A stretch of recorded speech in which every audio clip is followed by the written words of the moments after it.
Alléluia, alléluia, que Dieu nous bénisse. Je suis le pasteur Plécabrio David Blanchard et je viens ce soir pour partager la parole de Dieu avec le peuple de Dieu.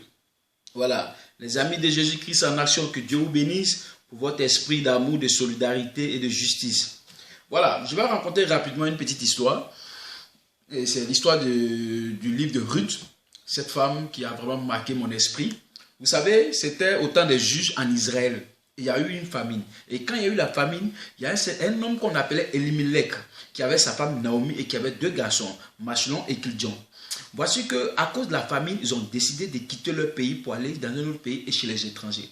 Quand ils sont arrivés, ils ont vu que là-bas, ça allait par rapport à chez eux. Qu'est-ce qu'ils ont fait? Ils ont décidé de s'installer.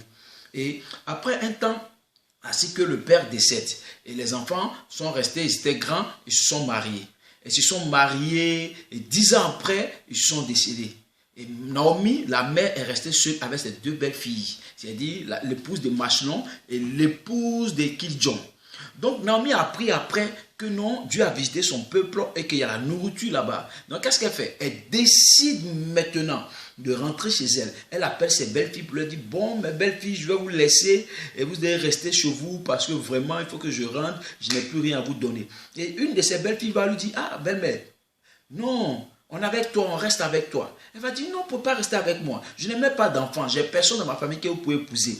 Vous comprenez? Même si par miracle j'ai fait un enfant tout de suite, vous ne pouvez pas attendre qu'il grandisse et puis aller l'épouser. Donc, de grâce, restez, vous êtes jeune, vous allez vous marier. Et voici ce que Ruth va répondre à sa belle-mère. Ruth répondit: ne me presse pas de te laisser, de retourner loin de toi. Où tu iras, j'irai, où tu demeureras, je demeurerai. Ton peuple sera mon peuple et ton Dieu sera mon Dieu.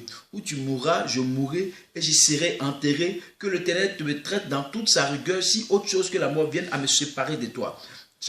Chapitre 1 de Ruth, le verset 16 à 17. Donc Ruth a décidé de ne pas laisser la belle-mère, de rester avec elle, malgré qu'elle est vieille, malgré qu'elle n'a rien, malgré qu'elle rentre dans un pays où elle n'a plus rien là-bas parce qu'elles ont tout laissé là-bas. Donc vous voyez, donc Ruth, qu'est-ce que Ruth est en train de nous montrer? Ruth est en train de nous montrer que quand ça ne va pas, il faut avoir un esprit de quelqu'un qui ne fuit pas, qui ne change pas d'endroit quand ça ne va pas. L'esprit de fidélité, c'est un bon esprit. Et Dieu récompense les fidèles. Vous allez voir un peu comment Ruth a été récompensée. Ruth, une étrangère, elle n'est même pas juive. Mais regardez, on parle d'elle dans la Bible.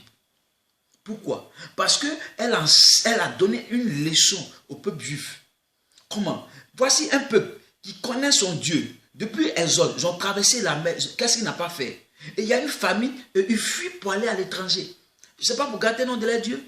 Mais elle est entrée dans la famille. Et quand elle est entrée dans la famille, quel que soit ce qui s'est passé, elle, l'étrangère, c'est elle qui montre que non, quel que soit ce qui s'est passé, il faut toujours être fidèle. Et vous voyez, sa récompense, c'était quoi? Quand elle est retournée avec sa belle-mère, elle a eu un homme riche comme époux. Et elle a eu un enfant avec cet homme. Et l'enfant qu'elle a eu, cet homme, vous savez c'est qui? C'est Obed. Obed, c'est qui? C'est le papa d'Isaïe. Isaïe, c'est qui? C'est le papa du roi David. Donc, vous voyez, elle devient une arrière-grand-mère du roi David. Ce n'est même pas une juive. Vous comprenez? Pourquoi? À cause de son caractère, son comportement.